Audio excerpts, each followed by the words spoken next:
Главные новости сегодняшнего дня.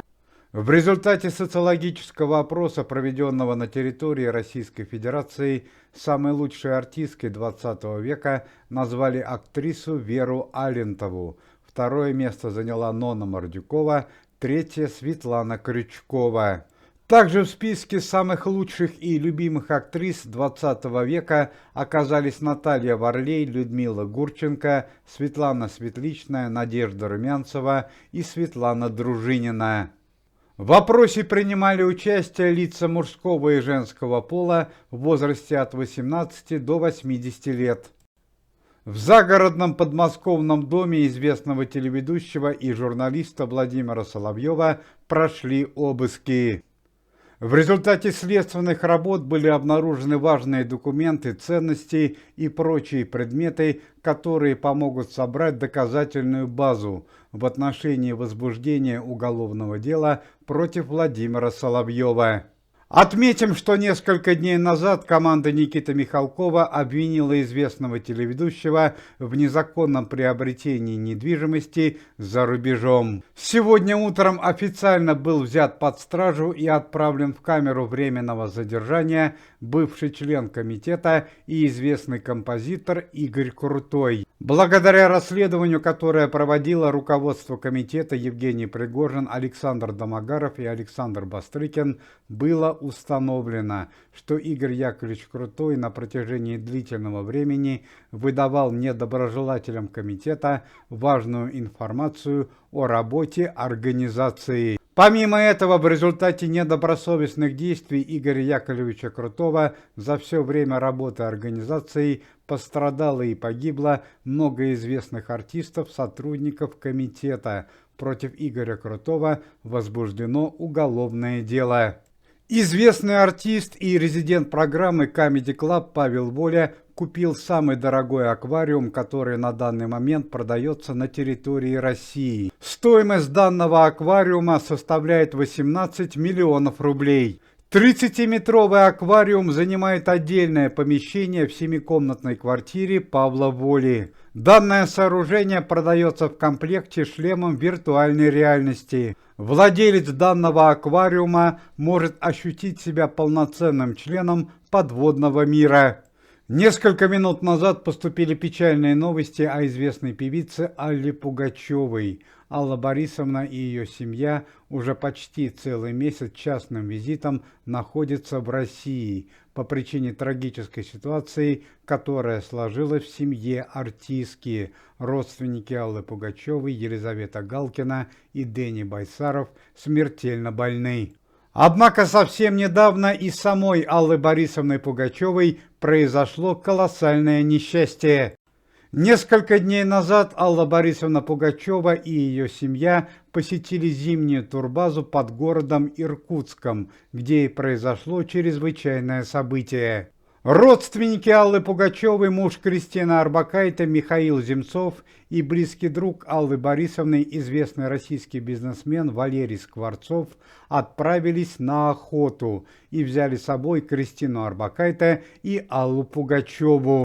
К сожалению, во время охоты произошло непредвиденное событие. Родственник Аллы Пугачевой Михаил Земцов, который обладает не очень хорошим зрением, совершил случайное попадание в известную певицу, после чего Алла Борисовна оказалась в центральной больнице города Иркутска. Сначала состояние здоровья Аллы Пугачевой не вызывало серьезных опасений, однако к концу вчерашнего дня у Аллы Борисовны сильно поднялась температура и певица стала терять сознание. А уже сегодня утром лечащие врачи диагностировали состояние здоровья Аллы Пугачевой как крайне тяжелое. Врачи всерьез обеспокоены возможной ампутацией правой ноги у Аллы Пугачевой. На данный момент проводится медицинский симпозиум и вырабатывается новая стратегия лечения известной певицы. Пресс-служба комитета сообщает несколько трагических новостей из мира российского шоу-бизнеса и культуры.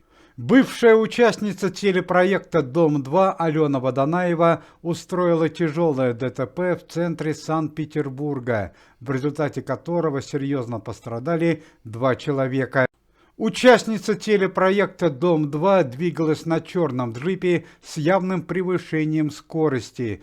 Позже оказалось, что Алена Водонаева находилась в состоянии алкогольного опьянения. Алену Водонаеву отправили на медицинское освидетельствование, а позже в полицейский участок. Сын известного актера и сотрудника комитета Василия Ливанова Борис Ливанов вновь может оказаться в местах лишения свободы. В 2009 году Борис Ливанов, сын актера Василия Ливанова, уже был осужден на 8 лет за нанесение телесных повреждений и находился в местах лишения свободы. За примерное поведение он был отпущен раньше положенного срока, находился в местах лишения свободы всего лишь 4,5 года. Однако несколько дней назад поступила информация, что сын Василия Ливанова вновь переступил черту закона. Он совершил ограбление и на данный момент находится в следственном изоляторе города Москвы. В Сингапуре во время туристического отдыха трагически погибла внучка известного телеведущего программы «Клуб веселых и находчивых» покойного Александра Маслякова. Внучке телеведущего было 23 года.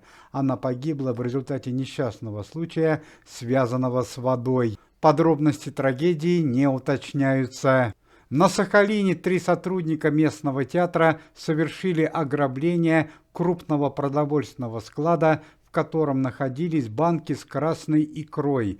Продукции было похищено на 1 миллион рублей. Свой поступок сотрудники театра объяснили тем фактом, что в течение 5 месяцев не получали зарплату. Ну и, наконец, главная трагедия сегодняшнего дня. Вчера поздно вечером недалеко от города Архангельска, в 10 километрах от села Чебаево, жесткую посадку совершил пассажирский самолет, на борту которого было несколько известных артистов, а именно ансамбль песни и пляски имени Чикбаева, бывший солист группы «Чай вдвоем», певец Стас Костюшкин, певица Елена Перова, известный певец 90-х годов по имени Никита и младший брат Андрея Макаревича, музыкант Дмитрий Макаревич. Артисты летели в город Архангельск для проведения музыкальных гастролей, однако во время полета произошло непредвиденное событие. У самолета отказало сразу 2 двигателя. В связи с неполадками в самолете, плохой видимостью и туманом, членам экипажа пришлось совершить вынужденную жесткую посадку, что привело к трагическим последствиям. В результате жесткой посадки погибли 2 участника ансамбля песни и пляски, певец 90-х годов по имени Никита и младший брат Андрея Макаревича, музыкант Дмитрий Макаревич. Елена Перова и другие члены экипажа получили тяжелые травмы. А Стас Костюшкин повел себя как настоящий мужчина. Сам певец серьезно не пострадал, он смог добраться до ближайшей деревни и вызвать скорую помощь. На данный момент в зоне аварии работают службы МЧС и медицинский состав. В эти дни проходят дни памяти легендарного советского и российского актера Виталия Соломина, который хорошо известен широкому зрителю по одной из главных ролей в телесериале о приключениях Шерлока Холмса. Виталий Мефодич Соломин ушел из жизни 27 мая 2002, а в эти дни Виталию Соломину могло бы исполниться 83 года. Уважаемые зрители, если вы желаете выздоровления сотрудникам комитета и поддерживаете их деятельность, то можете поставить лайк под видео и написать поддерживающий комментарий.